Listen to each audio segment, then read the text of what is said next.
Tinha que matar o bicho, mas tinha que matar o bicho, tinha que ser uma galinha totalmente branca e depois beber o sangue. Quem tomava o sangue? O moleque. O Francisco. Ele cortava, ele bebia no Gargalo. No gargalo. Do o pescoço. sangue todo.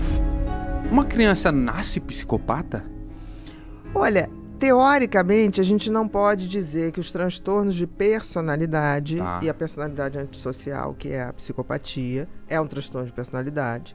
A gente não pode dizer que nasce, mas a gente pode Existem dizer... crianças psicopatas? Existem crianças que dão indícios sérios de que vão ser decretadas psicopatas depois da idade mínima. Que pode decretar. Que varia de país para país. Entendi. Mas isso vem já com ela ou... Adquire, né? A criação dela, a vivencinha dela, não, ali, ela na infância dela. Existe um terreno bem propício.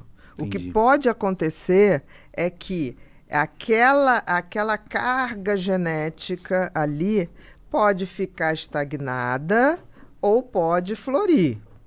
Tudo vai depender da educação. Entendi. Se você tem um filho com essa tendência e você é o pai e a mãe do tudo pode, querido, ele não vai ter limite de maldade.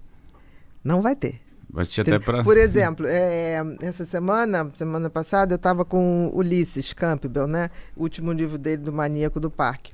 E contando a história tão interessante, porque ele desde pequeno dava sinais, né? Ele, com 7 anos, se eu não me engano, na aula, estava assistindo a aula e ele tinha muita dificuldade de aprendizado, a professora chamou para ele ir lá no quadro e aí ele não conseguia e a professora, como é que se escreve a palavra tal? É com que letra, gente? A turma, tá. Aí tinha uma menininha, aquelas mais CDFzinha na frente, que falou, isso é muito fácil, ele não sabe, né?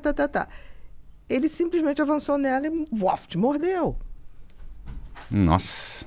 Assim, aí você fala assim, mas ela provocou. Tudo bem, mas... Mas ela falou, ela não falou algo ela não que merecia uma mordida no pescoço. Uma mordida que teve que ser tirado é diferente, porque uma criança nessa hora, o que faz? Ou sai correndo da sala de aula, se sentiu desconfortável, triste, ou chora, não sai mordendo. Xinga e aí, no máximo.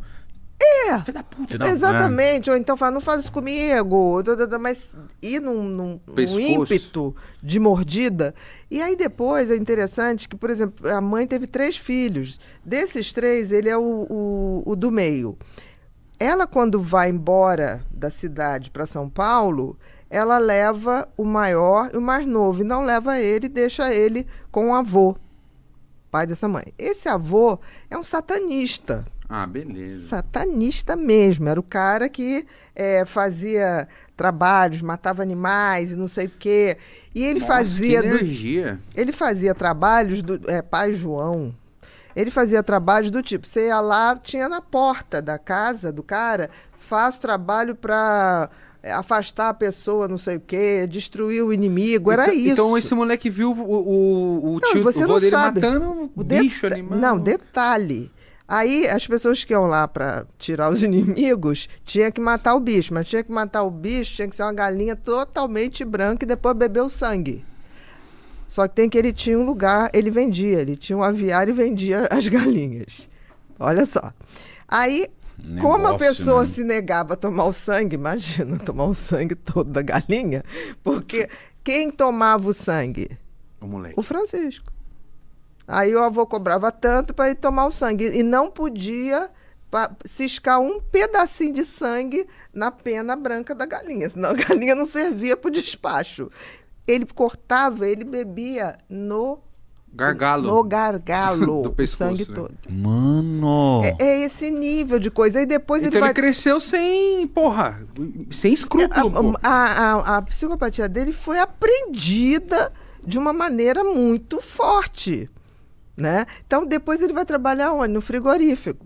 Beleza, cortando animal. Como é que se matava o frigorífico? Hoje em dia você dá uma injeção, não sei o que lá. Era paulada, marreta na cabeça. Nossa. Ele vai para lá e a marreta na cabeça. Mas ele começa lá, antes de ir para a marretada, como sangrava muito, tinha um funcionário que limpava o sangue. porque era muito sangue que escorria. Ele começa varrendo aquele sangue. Quando você vai ver... Ele tá lidando com o sangue de uma maneira muito fria, com o animal. Bebendo sangue da galinha.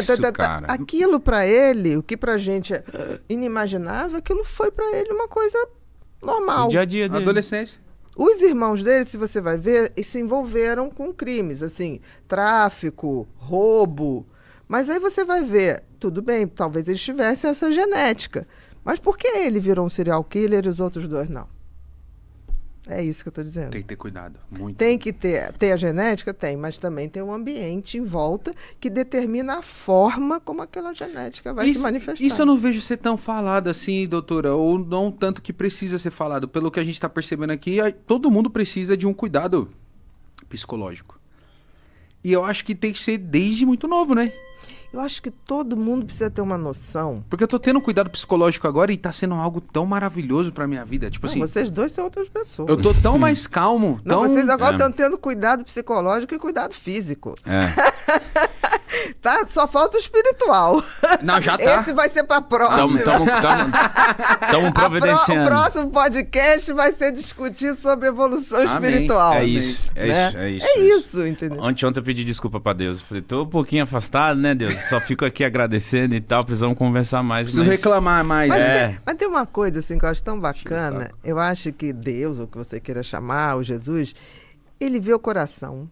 Em 35 anos de consultório, pude observar um padrão comportamental que se repetia. A pessoa estava clinicamente estável, mas existencialmente vazia por dentro. Sintomas e sentido ou propósito de vida são universos bem diferentes. O remédio reduz o ruído mental, mas é o porquê viver que escolhe a música que irá tocar na sua mente. Sem direção, o cérebro repete sem refletir as ações em um modo automático. Com direção, a atenção e a motivação se alinham. Por isso, durante esse Setembro Amarelo, decidi disponibilizar todos os meus cursos com 50% de desconto. Não é estratégia comercial, é reconhecimento de uma realidade muito dura. O desconto de 50% é válido apenas até dia 30 de setembro. Vamos te mostrar que existe um mapa possível para fazer a sua vida sair do vazio existencial. Se você está pronta para transformar intenção em prática, clique no link abaixo e inscreva-se agora.